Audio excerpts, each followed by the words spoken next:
Okay, now we are starting bonding. So to start off, we were going to talk about what a chemical bond is. A chemical bond is the force of attraction holding atoms together due to the transfer or sharing of valence electrons between them.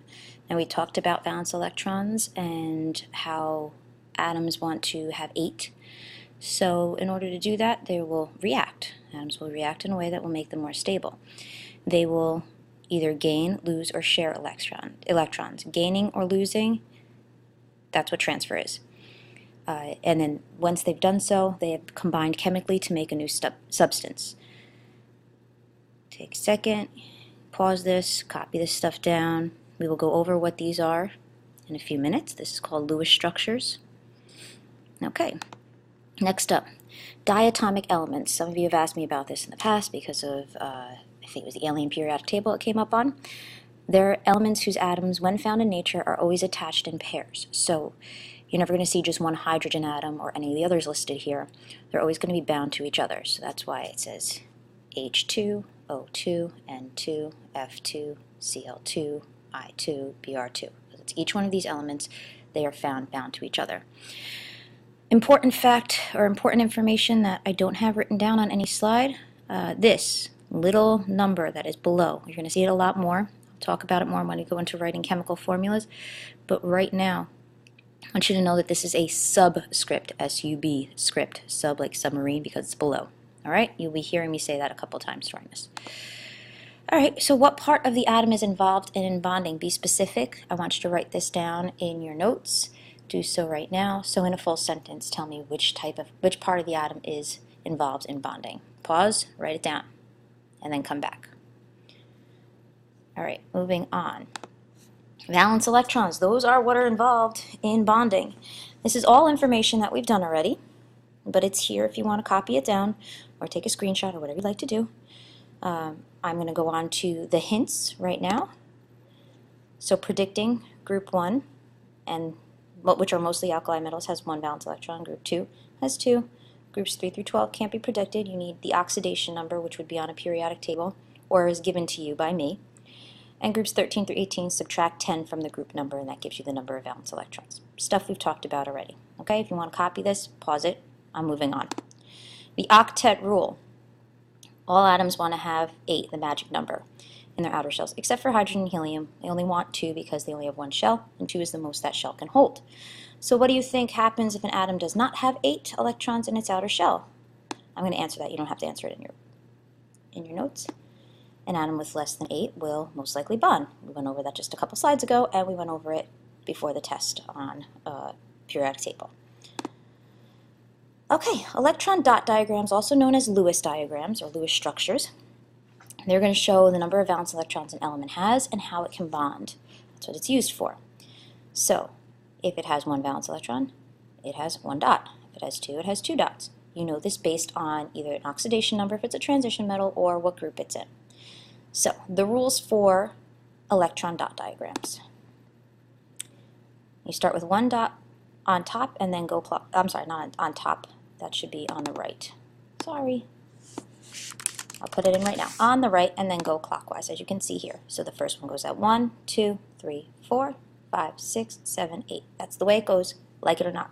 Okay? So right now, your task is to create Lewis dot diagrams for the first 20 elements. Pause it on this page so you can refer back to this for the directions. Okay? So the first 20 elements, atomic numbers 1 through 20. You should know some of them by heart because your homework was to know the valence electrons for 7 elements. Okay? So pause. When you're done, you come back to this. Well, when you're done, let me see it, because this should be done in class. And then come back to this.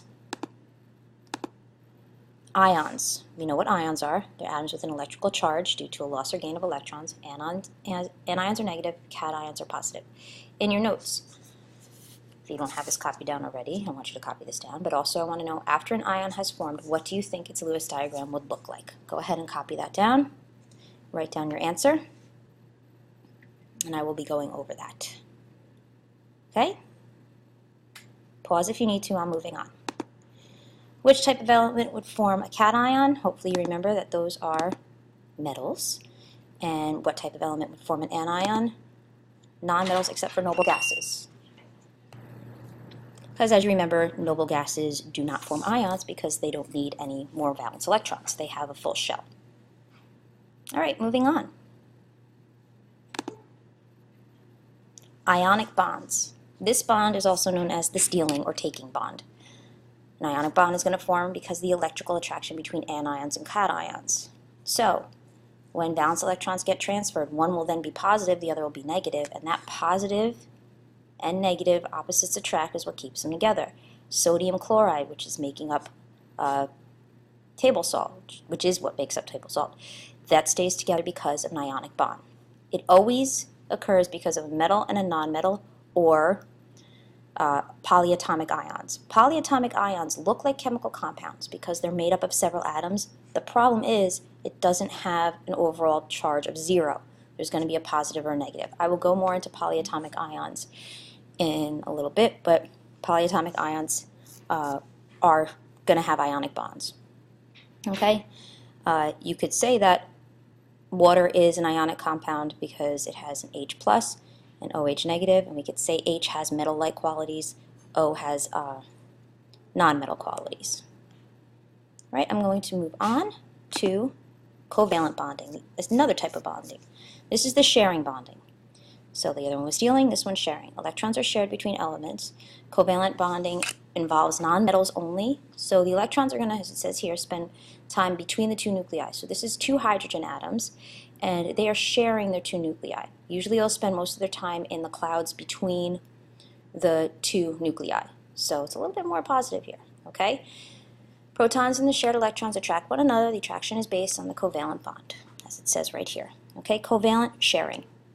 Don't worry about the charge of the atom, it's just sharing, because they're going to share their electrons. That's how they get their full valence shells, and that's how they have a 0 charge. Multiple bonding. This usually happens in covalent because, as you can see, all of the elements that are listed here are nonmetals. A double bond occurs when 2 atoms share 2 pairs of electrons. So these 2 oxygen are sharing 2 pairs of electrons. That's why it's here. So there's 2, 4, 6, 8 for this oxygen, 2, 4, 6, 8 for that oxygen. They're both happy. As you can see, it happens here too. 8 for this oxygen, 8 for this carbon, 8 for this oxygen. A triple bond will form when 2 atoms share 3 pairs of electrons. So this nitrogen gets 1 pair by itself, but then it shares 1, 2, 3 with this nitrogen, which also has 1 by itself. So you have 6 in the middle, 2 on the outsides. So this nitrogen has 8, this nitrogen has 8. Okay, move on. Polar bonds. This is a covalent bond in which electrons are shared unequally. Water is a polar molecule because the electrons are shared more towards the oxygen because the oxygen's bigger. That's pretty much it. Yeah, it's sharing, but the oxygen's a bit of a bully. Keeps it a little bit more than the hydrogens do. So you have a more negative side and a more positive side. I said that wrong. Yes, no, I did. I said it right. Negative side, positive side. And that's how polar molecules stay together, how water has that cohesive property. I'm going to stop this video here, but there's going to be another video after this talking about a couple more things. I just want to see what those are. Yeah, metallic bonds. Actually, I did say I was going to stop it, but I'm just going to do that one slide, and then I'll do a different slide for the other things. So let's just do metallic bonds. That is a bond between more than one metal. It's loosely held. Because it's loosely held, the valence electrons can wander among the different metal cations. Okay, so it looks like this. It's a wandering. So we had stealing for ionic, sharing for covalent and polar, or polar covalent, and metallic is wandering. The electrons wander, and that's what keeps the things together because they're constantly wandering around. This wandering allows the metal to be conductive because the electrons can move through very easily, malleable, things move out of the way very easily, and ductile, things can be pulled very easily. All right, so that's it on the different types of bonding. We're going to go more into this, but I'm just going to stop it here, and I will see you later.